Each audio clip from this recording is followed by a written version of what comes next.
I had let my teeth go for about 5 or 6 years, mainly from my fear of dentistry and previous experiences I had had with other dentists. I had had some cavities and some fillings that had fallen out and just general disrepair.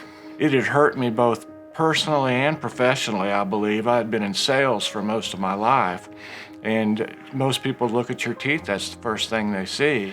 But when I came to Atlanta Dentures, it just felt like such a great atmosphere immediately that I knew I'd made the right decision. When Matt first came into the office, he actually had a fairly decent dentition remaining on the bottom jaw, but the top jaw was to a point where we didn't have enough teeth left or enough tooth structure to support a full fixed restoration on the top with the natural teeth.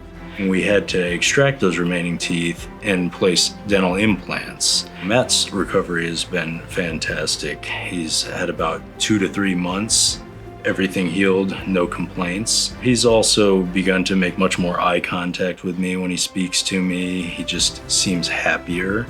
Dr. Daniel has such a wonderful chairside manner and is so reassuring in every way. No complications in my recovery. Everything went just as smooth as you could possibly imagine. I felt no pain. They followed up with me on the same day through a telephone call as well as text message, and that made me feel really good. If anyone had any apprehension about looking at this procedure, I would just invite them to come in, get to know Dr. Daniel, and speak with him. In no time at all, you'll be relaxed. The only regret that I have is that I did not do this sooner. I wish I'd have done it sooner.